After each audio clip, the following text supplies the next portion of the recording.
Olá, começamos o nosso segundo módulo agora então, galera, com a embriologia. E eu vou passar para vocês uma orientação, né, a respeito do conhecimento relacionado a esse assunto. Primeiro, eu gostaria de mostrar para vocês que é, esse tópico, embriologia, está subdividido em sistema genital, embriologia e desenvolvimento, espermatogênese e ovogênese. Depois são comentados os anexos embrionários, que é tudo aquilo que tem para permitir o desenvolvimento do embrião. Posteriormente, sistema genital feminino e masculino. Depois serão comentadas, segunda, terceira e quarta a oitava semanas do desenvolvimento do embrião e as malformações congênitas. E aí eu aproveitei para entrar um pouco mais a fundo nessas malformações congênitas, porque nós, como profissionais de saúde, devemos saber orientar corretamente os nossos pacientes. Vamos começar então com uma pequena introdução aqui a respeito da embriologia. O desenvolvimento humano é um processo contínuo que se inicia quando um ovócito, chamado também de óvulo, de uma fêmea é fecundado por um espermatozoide de um macho. A divisão celular, a migração celular, a morte celular programada, a diferenciação, o crescimento e o rearranjo celular transformam o ovócito fecundado, o zigoto, uma célula altamente especializada e totipotente, em um organismo humano multicelular. Então, esse é o início de tudo. É a maravilha, é o milagre da vida, por assim dizer. Então, todos nós começamos simplesmente como um zigoto, uma célula altamente especializada, porque ela desempenha uma capacidade muito grande, em se dividir, em se diferenciar. Ela é totipotente, ou seja, ela pode se tornar qualquer órgão, qualquer célula do corpo. E, ao se desenvolver, ao se multiplicar e ao se diferenciar, ela dá origem a um organismo humano multicelular. Obviamente, já adiantando alguns temas aqui para vocês, é que a partir do momento que essa célula inicia esse desenvolvimento, ela é também muito sensível, Muito sensível a fármacos, muito sensível a substâncias tóxicas. E esse tipo de composto químico pode alterar o desenvolvimento dessa célula, tá? É costume dividir o desenvolvimento humano nos períodos pré-natal, antes do nascimento, e pós-natal, após o nascimento. Então, a embriologia vai tratar desse período pré-natal, antes do nascimento. A maioria dos avanços visíveis ocorre no período entre a terceira e a oitava semana. Então, eu vou mostrar com figuras para vocês aí o que acontece entre essa terceira e oitava semana. Mas vou mostrar a primeira e segunda semana também. Durante o período fetal, ocorre a diferenciação e o crescimento dos tecidos e órgãos. Então, nesse momento, são formados os precursores dos órgãos de um ser humano adulto. A taxa de crescimento corporal aumenta durante esse período. Então, é uma época, em que aquele ser está sob constante desenvolvimento, multiplicação celular. Por isso também fica muito sensível, certo? E aí, pessoal, o principal intuito dessa disciplina, aqui nesse estágio inicial do curso de vocês, é adequá-los, a uma metodologia, a uma terminologia, embrionária. O que é a terminologia? São os termos que são usados em embriologia, que porventura serão utilizados em outras disciplinas, dependendo do seu curso. Aqui eu trouxe alguns exemplos para vocês, ovócito, espermatozoide, zigoto, idade gestacional, clivagem, mórula, blastocisto, implantação, gástrula, neurula, embrião, estágios do desenvolvimento pré-natal, concepto, primórdio, feto, aborto, trimestre, período pós-natal, primeira infância, infância, puberdade, adolescência, idade adulta. Obviamente que no período pós-natal nós não temos um foco, mas essa é a terminologia relacionada à embriologia que nós temos que acabar dominando para dar prosseguimento nas futuras disciplinas de vocês. Então, eu vou destrinchar alguns desses termos com vocês durante essa introdução aqui à embriologia. O ovócito, que nós já vimos lá no segundo ou terceiro slide, né? Do latim é ovum ou ovo, célula germinativa ou sexual feminina produzida nos ovários. Quando maduro, o ovócito é denominado ovócito secundário ou ovócito maduro. O espermatozoide, do grego esperma, que significa semente, refere-se à célula germinativa masculina produzida nos testículos. Numerosos espermatozoides são expelidos da uretra masculina durante a ejaculação. Vejam que aqui a gente já faz também parte, né, de uma introdução para os outros materiais que a gente tem, como o sistema genital feminino e masculino, né? E o zigoto? Esta célula resulta da união do ovócito ao espermatozoide durante a fecundação. Então, a partir do momento que o espermatozoide fecunda o óvulo, aquela célula é chamada de zigoto. Um zigoto, ou embrião, é o início de um novo ser humano. Lá na genética, nós já vimos que o espermatozoide e o óvulo são células N. Eles possuem 23 cromossomos cada um, metade dos cromossomos de um ser humano, certo? Porque existe um evento chamado meiose, que nós já estudamos, né? Que divide aí a quantidade total de cromossomos das células, que são 46, em 23. E aí, quando essas duas células se unem, espermatozoide e ovócito, nós temos o zigoto com 46 cromossomos, toda a carga genética intacta, né, para permitir o desenvolvimento de um novo ser humano. O que é a idade gestacional? É difícil determinar exatamente quando a fecundação-concepção ocorre, porque o processo não pode ser observado em vivo, no interior do corpo vivo. Então, quando o macho e a fêmea têm a relação sexual que permite, né, que haja essa fecundação, não dá para observar quando é que isso ocorre, né? Isso é observado in vitro, né, quando ocorre uma reprodução assistida. Mas calcula-se a idade do embrião ou do feto a partir do primeiro dia do último período menstrual normal. A idade gestacional tem cerca de 2 semanas a mais que a idade de fecundação, porque o ovócito só é fecundado 2 semanas depois da menstruação precedente. Então, como não dá para acompanhar, né, a gente estabelece aí essa questão. Clivagem é a série de divisões celulares mitóticas do zigoto, que resultam na formação das primeiras células embrionárias, que são conhecidas como blastômeros. Então, pessoal, meiose, como nós já estudamos, é o processo de produção dos gametas, ovócito e espermatozoide. Depois da fecundação, o zigoto vai passar por divisões mitóticas, por mitose, em que a quantidade de material genético sempre é duplicada e preservada nas células filhas, entre aspas, ok? Então, células com 46 cromossomos se dividirão em 2 células com 46 cromossomos cada uma, ok?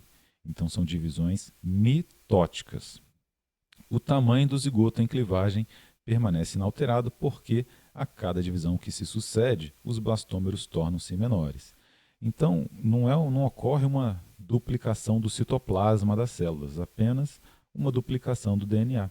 E aí, conforme essa célula vai se dividindo, o tamanho dela diminui. E aí, o zigoto não aumenta de tamanho, não aumenta de volume, né? Apenas aumenta a quantidade de células ali presentes. Mórula, uma das palavras que está aí na terminologia embrionária. Dá uma olhada nessa figura aí do lado. Do latim, morus, significa amora.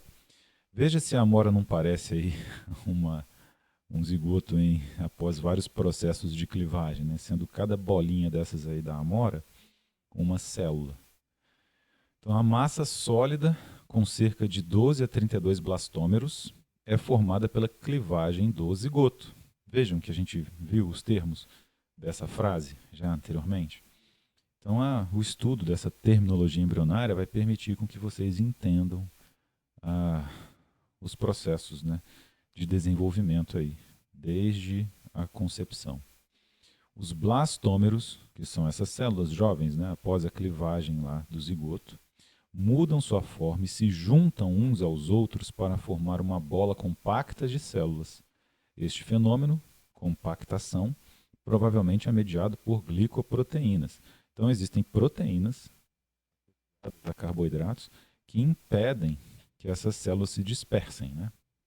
E aí a mórula acaba sendo essa bola compacta de células. O estágio de mórula ocorre 3 a 4 dias após a fecundação, coincidindo com a entrada do embrião no útero. Então, com a entrada do embrião no útero, ele vai induzir, né, a vascularização, uma melhor nutrição, e essas células vão poder se multiplicar com facilidade. Blastocisto, olha a figura aí do lado do blastocisto, né? Do grego blastos, germe, mais quistes, vesícula. Após 2 a 3 dias, a mórula entra no útero a partir da tuba uterina, ou também conhecida como tuba de Falópio, e rapidamente, né, uma cavidade preenchida por líquido, que a gente chama de cavidade blastocística, se desenvolve no seu interior. Esta mudança converte a mórula em blastocisto. Suas células localizadas centralmente à massa celular interna, o embrioblasto, formam o primórdio do embrião. Então, nesse momento, vai ocorrer uma mudança morfológica bem grande. A entrada de líquido aí nessa parte central da mórula e a formação do blastocisto. E o arranjo do blastocisto, né, acaba se tornando aí o primórdio do embrião. É a partir desse momento, né, que surge a formação do embrião. E aí, para que esse processo ocorra de forma adequada, é preciso que haja a implantação. É o processo durante o qual o blastocisto adere ao endométrio, que é a membrana mucosa ou revestimento do útero, e posteriormente se implanta nele. Essa implantação, portanto, vai permitir com que os nutrientes que chegam ali no sangue possam ser utilizados por essa célula em desenvolvimento. O período pré-implantação do desenvolvimento embrionário, que é em torno de 6 dias, corresponde ao tempo entre a fecundação e o início da implantação. Então, pessoal, no momento da concepção, o ovócito, né, ele vai trazer consigo, no seu citoplasma, nutrientes capazes de permitir essas primeiras clivagens, as primeiras divisões celulares que acontecem na mórula. E, a partir da formação do blastocisto, ele já precisa de mais energia. É por isso que tem que ocorrer o fenômeno da implantação, para que haja o surgimento de canais de sangue, né? Pequenos vasos, artérias, para levar nutrientes aí para essa célula em desenvolvimento. Então, na imagem vocês podem ver ali, ó, o blastocisto implantado e algumas células em vermelho ali. Aquilo ali é o início, né, das pequenas artérias que vão trazer oxigênio, glicose para essa célula em desenvolvimento. E também as veias que levarão os produtos do metabolismo dessa célula embora para que sejam eliminados por fígado e rins, tá? Gástrula, do grego gaster, significa estômago. Transformação do blastocisto em gástrula.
durante os estágios iniciais. O período embrionário, ou seja, dura 56 dias. E aí nós vamos focar aqui nessas etapas, então, do desenvolvimento humano na embriologia. É por esse período de tempo que nós podemos chamar, né, essas células, né, desde a concepção de embrião. Então, os primórdios de todas as principais estruturas já estão presentes. Então, é o início de tudo. Nós temos o início de todos até o final da oitava semana.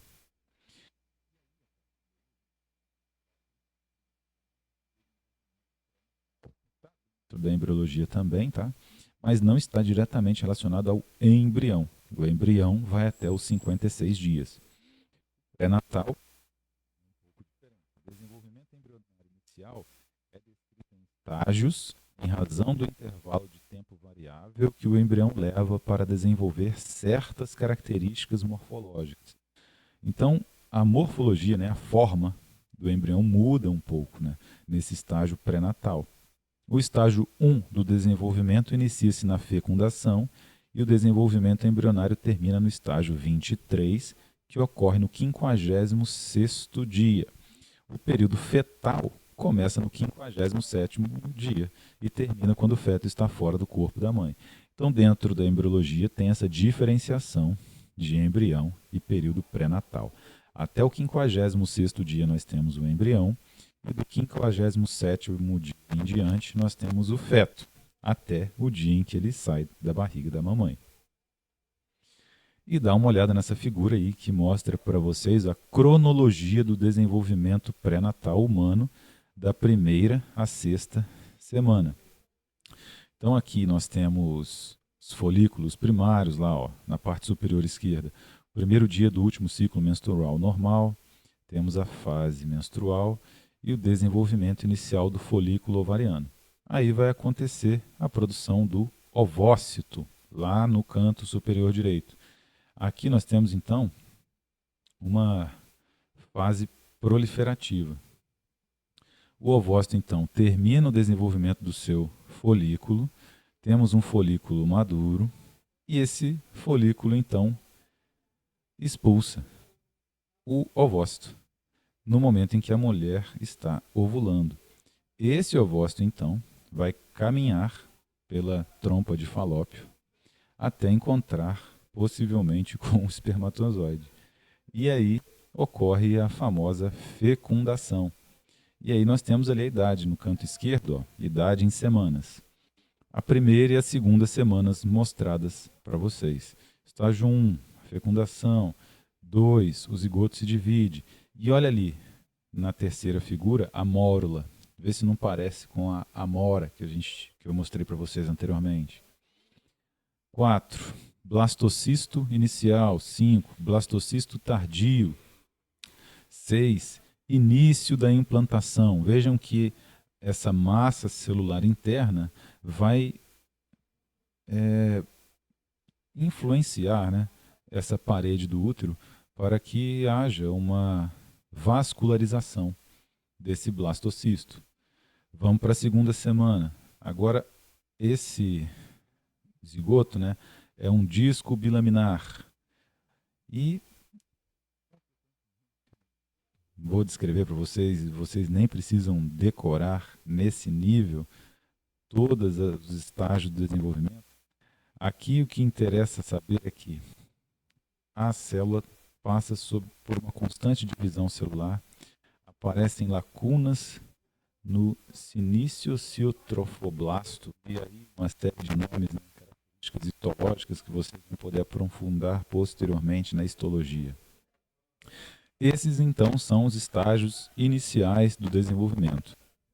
Desde lá, o folículo ovariano, contendo um ovócito, e é justamente o amadurecimento desse folículo, pessoal, que é inibido pelos anticoncepcionais. Dentro da farmacologia, né, e de todos os nossos pacientes que posteriormente precisarão ser orientados quanto ao uso desses medicamentos, né, é aí que atuam os anticoncepcionais, impedindo o amadurecimento desses folículos, tá? Como que esses folículos amadurecem? Eles sofrem a ação dos hormônios da mulher para amadurecer. E aí os anticoncepcionais alteram essa concentração de hormônios, inibindo esse amadurecimento e, consequentemente, a liberação do ovócito. Continuando, temos aí terceira, quarta, quinta e sexta semanas, tá? E características específicas, né, de cada uma dessas semanas estarão escritas no material para vocês poderem estudar. Aqui essa imagem fica como consulta para vocês, né, com essa aula, para que quando vocês estiverem lendo o material, possam consultar aqui também o que está acontecendo de forma mais ampla, né, de forma mais específica, em cada um dos dias que está acontecendo o desenvolvimento desse embrião. Vejam que nesses quadros, né, a gente tem exatamente a divisão, né, das semanas nos 7 dias, tá? Não quer dizer que seja necessariamente assim. Isso foi feito assim para melhorar esteticamente aí a explicação a respeito do desenvolvimento do embrião, ok? Sétima, oitava, nona, décima semana, todas as modificações que acontecem. Não. Concepto, do latim, são derivados do zigoto. O embrião e seus anexos ou membranas associadas, os produtos da concepção. O concepto inclui todas as estruturas embrionárias e extraembrionárias que se desenvolvem a partir do zigoto. Portanto, inclui o embrião e também as partes embrionárias da placenta e suas membranas associadas, âmnio, saco coriônico gestacional e saco vitelínico. Então, existe um material específico, né, para descrever esses anexos embrionários que fazem parte aí do concepto, ok? Primórdio, do latim primus, primeiro, e ordior, começar. Esse termo refere-se ao início ou à primeira indicação notável de um órgão ou estrutura. Então, quando a gente vê lá que aquelas células do zigoto que vão se dividindo, né, acabam se tornando as precursoras de determinado órgão, nós chamamos essas células de primórdio. Os termos primórdio e rudimentar apresentam significados semelhantes. O primórdio do membro superior surge como um broto no dia 26. Olha que interessante, né? Então, os membros superiores lá, as células que irão dar origem aos membros superiores, né, após sucessivas clivagens, divisões e diferenciações, lá no dia 26 elas surgem. Como que isso foi observado, professor? Certamente houve estudos, né, em que, quando não se observou esse primórdio, não se verificou a presença desses membros superiores no embrião que foi formado, tá? Então, com certeza houve diversas pesquisas a esse respeito, né, de observação. E aí chama bastante atenção, né, quando a gente vê os embriões de diversas espécies, né, eles até se parecem bastante, né, dão um indício em relação à teoria da evolução. Feto, do latim prole, não nascida. Então, após o período embrionário, que é de 8 semanas, e até o nascimento, o ser humano em desenvolvimento é chamado de feto. Então, o embrião até o 56º dia, do 57º até o nascimento, ele é chamado de feto. Durante o período fetal, da 9ª semana até o nascimento, ocorrem a diferenciação e o crescimento dos tecidos e órgãos. Essas mudanças no desenvolvimento não são expressivas. Então, até o 56º dia, pessoal, já tem ali os primórdios de todos os órgãos já formados, né? O que acontece depois é um crescimento e diferenciação. Mas essas mudanças já não são tão expressivas, né? Tudo que deveria ser formado já foi formado ali até o 56º dia do estágio embrionário. Ok? Outros termos também relacionados, né, à embriologia: aborto, do latim aborire, abortar, interrupção prematura do desenvolvimento e expulsão do concepto do útero, ou expulsão de um embrião ou de um feto antes de se tornar viável, que significa capaz de viver fora do útero. O feto abortado é o produto de um aborto. Outro termo muito utilizado na terminologia embrionária é trimestre, porque é tratada, né, como trimestre pelos profissionais da saúde. o período de 3 meses do calendário durante a gestação. Então, são 3 trimestres, certo? Os obstetras frequentemente dividem o período de 9 meses da gestação em 3 trimestres. Os estágios mais críticos do desenvolvimento ocorrem durante o primeiro trimestre, né, que são as 13 primeiras semanas, quando estão ocorrendo o desenvolvimento embrionário e o início do desenvolvimento fetal.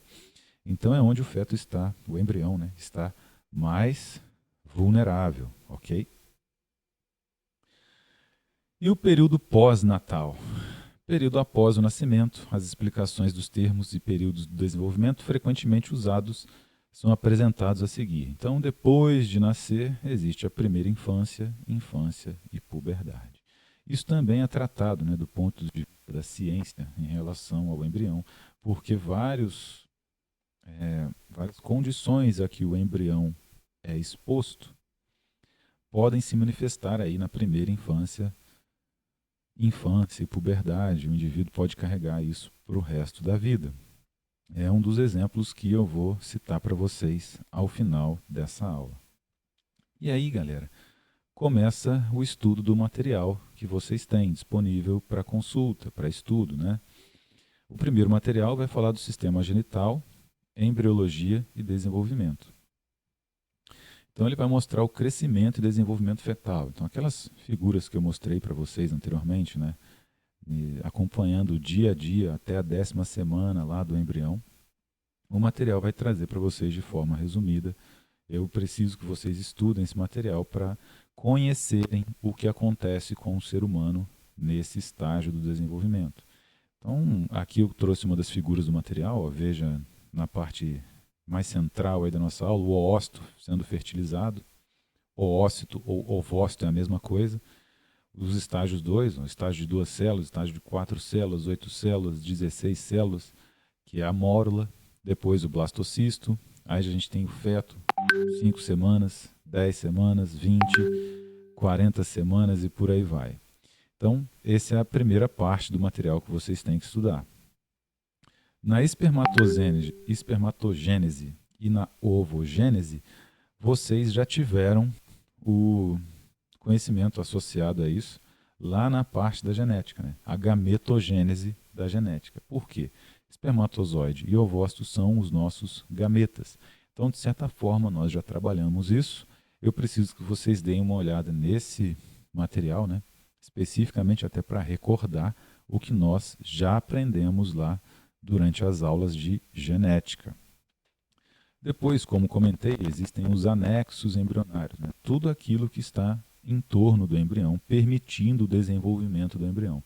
Durante a gestação, a criança em desenvolvimento passa por diversas alterações morfológicas e fisiológicas, assim como sua mãe. Esse desenvolvimento exige proteção, troca de nutrientes, produção e circulação sanguínea, entre outros processos, né? Então, o embrião e a mãe estão conectados. E o embrião precisa de energia, precisa de oxigênio, precisa de anticorpos, né? É justamente nesse ponto que se fazem necessárias as estruturas conhecidas como anexos embrionários.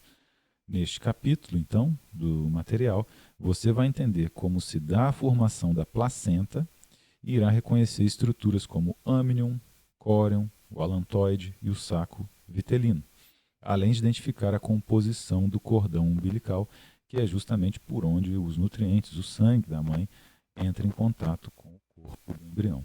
Ok? Então, nesse capítulo, vocês vão estudar mais especificamente aí os anexos embrionários. Depois, pessoal, vocês vão ver especificamente o sistema genital feminino, o sistema genital masculino. São materiais que estão muito fáceis de entender. Vocês vão ver os órgãos que compõem o sistema genital feminino e masculino, as características histológicas, né? Ou seja, como são as células que compõem esses órgãos dos sistemas genitais feminino e masculino, as glândulas acessórias, né, que permitem ali o funcionamento desses órgãos. Isso aqui é o primeiro contato de vocês com esse assunto. Isso será melhor explorado, com certeza, lá na anatomia. Mas é necessário que vocês tenham esse primeiro contato, porque quando vocês chegarem lá na anatomia, não vai ser uma primeira vez.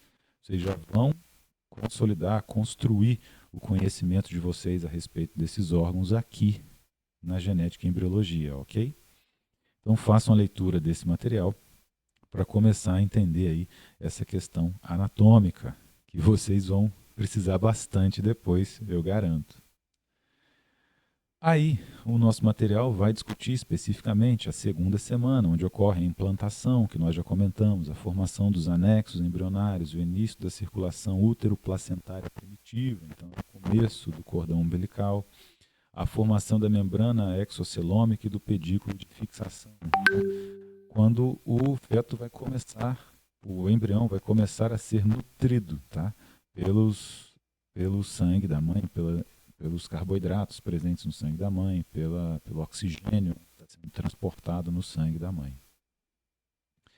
Terceira semana, mais especificamente, a formação da gástrula, o processo pelo qual o disco embrionário bilaminar se transforma em um disco trilaminar com 3 folhetos germinativos, ectoderma, mesoderma e endoderma, é uma abordagem mais histológica do que está acontecendo ali. É necessário que vocês entendam, né, um pouco do que está acontecendo, porque a terceira semana é muito crítica. Ocorre a formação da neurula, que é o primórdio do nosso sistema nervoso central nesse momento. Existe uma série de discussões a respeito disso na terceira semana, né?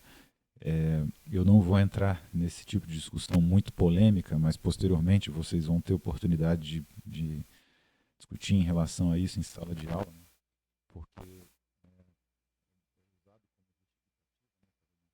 intervenções que, nesse momento da neurulação, é que o embrião tem sistema nervoso central, então ele passa a sentir dor, etc., né?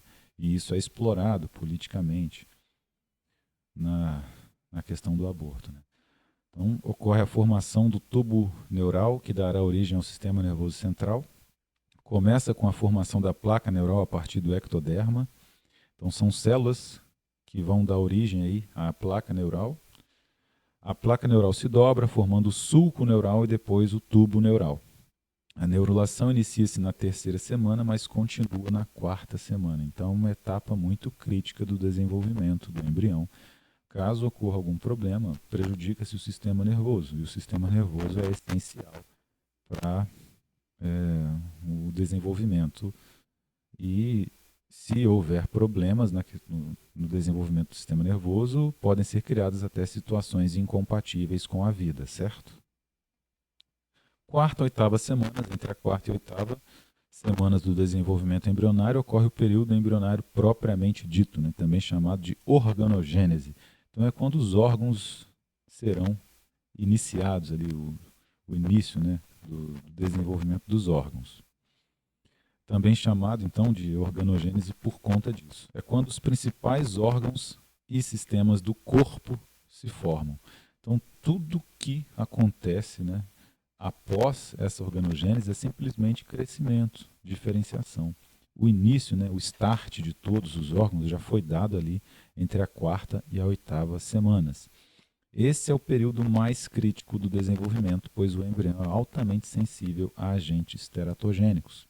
Então, qualquer influência ali nas células que vão dar origem aos órgãos vão prejudicar esse bebê após o nascimento, né? Então, é um período muito crítico do desenvolvimento embrionário.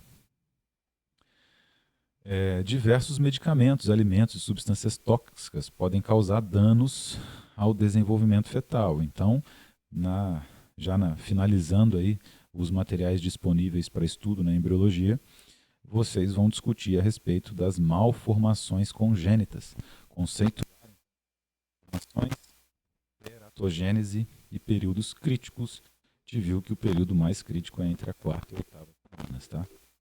Identificar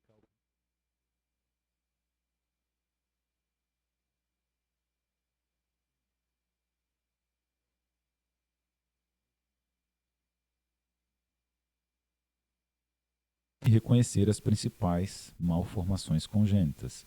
Eu, obviamente, com vocês, um fala da talidomida. Só é o principal de medicamentos causando malformações congênitas, causando efeitos teratogênicos em seres humanos. Então, só que a gente usa o exemplo da talidomida, né, para demonstrar como que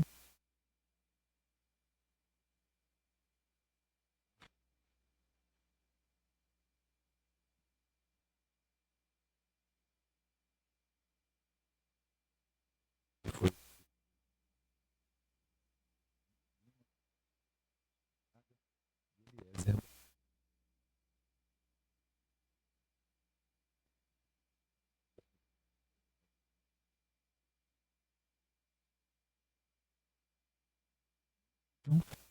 da talidomida.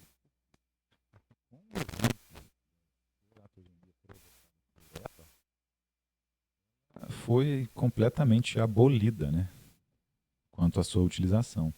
Só que pesquisas posteriores fizeram com que a utilização da talidomida retornasse, que ela passou a ser empregada para outras doenças e com a segurança adequada.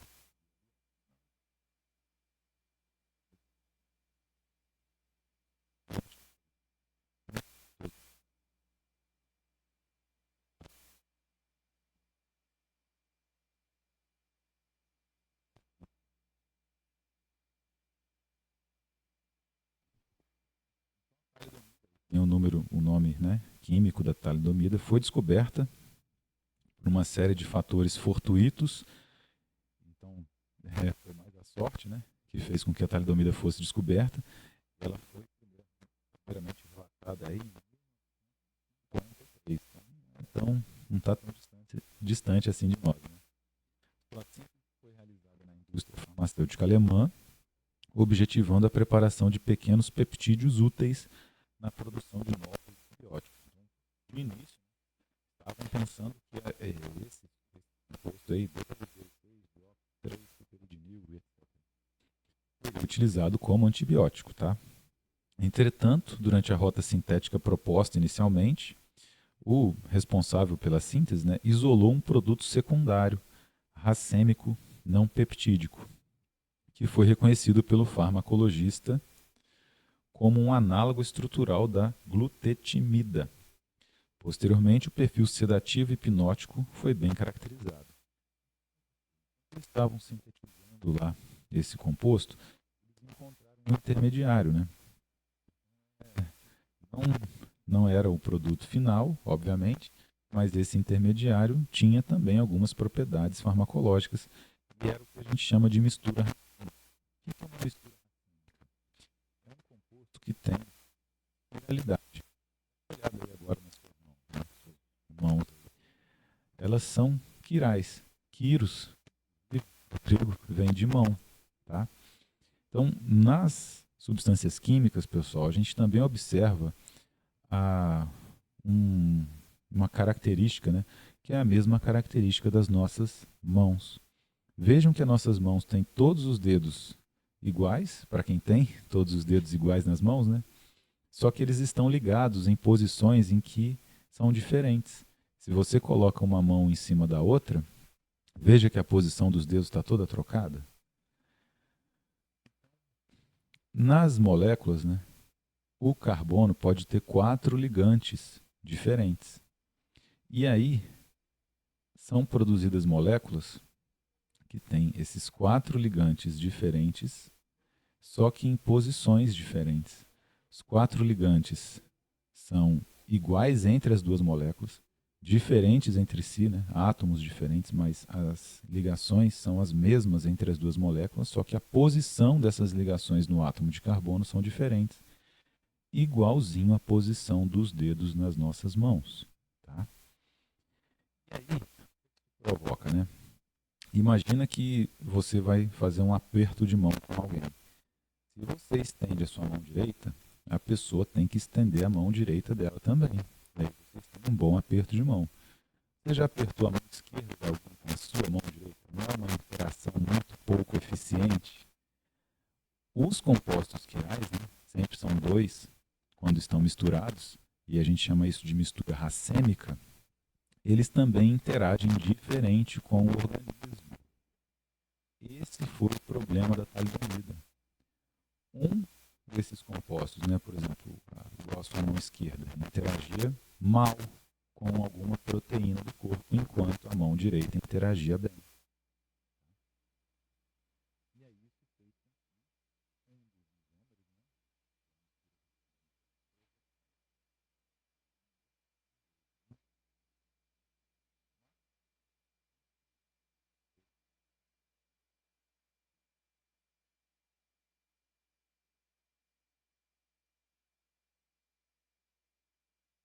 suficiente para provocar essa reação, né, nas pessoas que utilizavam o medicamento.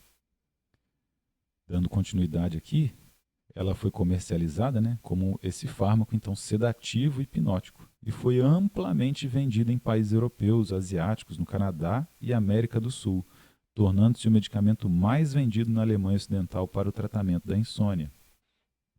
Então, no que diz respeito, pessoal, à insônia, ele era capaz de produzir um efeito hipnótico, né, de causar sono. Só que os medicamentos se distribuem no corpo inteiro.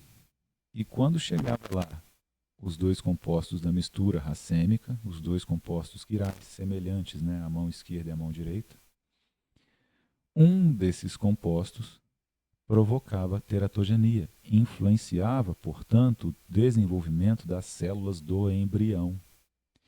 E aí, se esse desenvolvimento, principalmente entre a quarta e a oitava semana, for alterado, posteriormente, os órgãos, né, desse concepto, do bebê que vai nascer dessa mamãe, também terão alterações. Tá? Então, se essas alterações são feitas ali no estágio embrionário, aquele bebê vai carregar as alterações para o resto da vida. Então, como a talidomida foi muito utilizada em todos esses países aí que eu citei para vocês, houve então uma geração inteira no mundo de bebês que nasceram com as malformações, nasceram com problemas, tá? No desenvolvimento dos seus órgãos. E olha que coisa interessante, ó, a despeito da sua ampla comercialização nos continentes europeu e asiático, né, aqui na América do Sul, este fármaco em diferentes especialidades farmacêuticas aí chamado de Cavadon, Sedaris, Softenon, Distaral, Contergan, entre outros, ele não obteve licença do FDA dos Estados Unidos, foi usado lá na América do Norte, tá? O FDA proibiu a utilização da talidomida. E aí no início da década de 60, ó, porque ele começou a ser comercializado amplamente em 1957. Alguns anos depois, a talidomida foi prescrita mundialmente como sedativo e agente antináuseas, indicada no alívio do mal-estar matinal comum em gestantes. Então a gestante, pessoal, costuma ter, né, esse mal-estar de manhã. E aí a talidomida foi prescrita para as gestantes, sendo responsável pelo nascimento de milhares de crianças com deformações congênitas. Então foi aí que se percebeu, né, quando essas crianças começaram a nascer, que alguma coisa tinha interferido no desenvolvimento embrionário delas. Tá? 40 anos após o incidente teratogênico da década de 60, a talidomida ressurge como fármaco promissor para o tratamento da hanseníase, HIV, tuberculose, levando esperança a pacientes desesperançosos. Então, por mais que ela tenha provocado todo esse problema referente às malformações congênitas, né, lá na década de 60, as pesquisas com esse fármaco continuaram e hoje ele é utilizado aí para tratamento das pessoas que convivem com hanseníase, AIDS, tuberculose, tá? E uma coisa que a gente tem que ficar ligado é que o emprego, então, da talidomida como fármaco requer avaliação da relação risco-benefício, exigindo, em alguns casos, o monitoramento médico adequado. Então, agora que nós já sabemos, né, que ela produz esses efeitos teratogênicos, todos os fármacos que são lançados no mercado com o objetivo de serem utilizados em grávidas precisam ser pesquisados quanto à teratogenia. Então, a partir desse acontecimento aí lá na década de 60, a segurança em relação aos fármacos que são usados em grávidas aumentou bastante, ok? E um bom exemplo disso é o Acnova, Rocutan, cujo princípio ativo é a isotretinoína. Então, a segurança dos nossos pacientes com os medicamentos, com risco de teratogenicidade,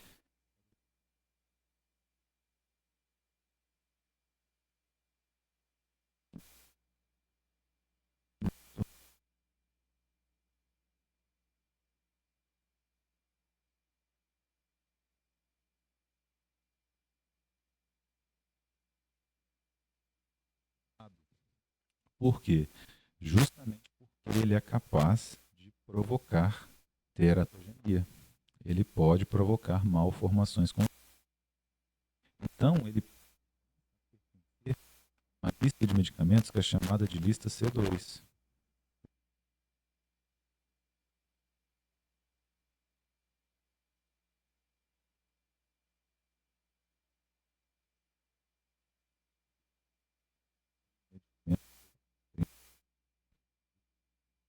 Inclusive de um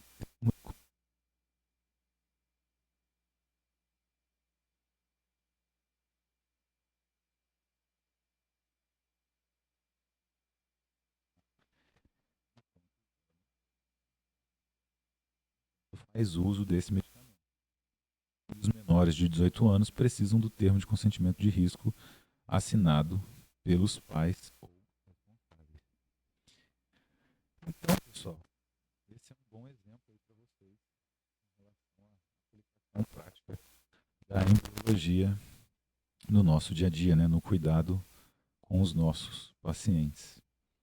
Eu espero que vocês façam um bom estudo aí do material que eu mostrei para vocês. Podem fazer resumos, né, escrever bastante a respeito disso, porque essas informações serão úteis nas disciplinas que virão aí pela frente, tá? Muito obrigado pela atenção de vocês e bons estudos!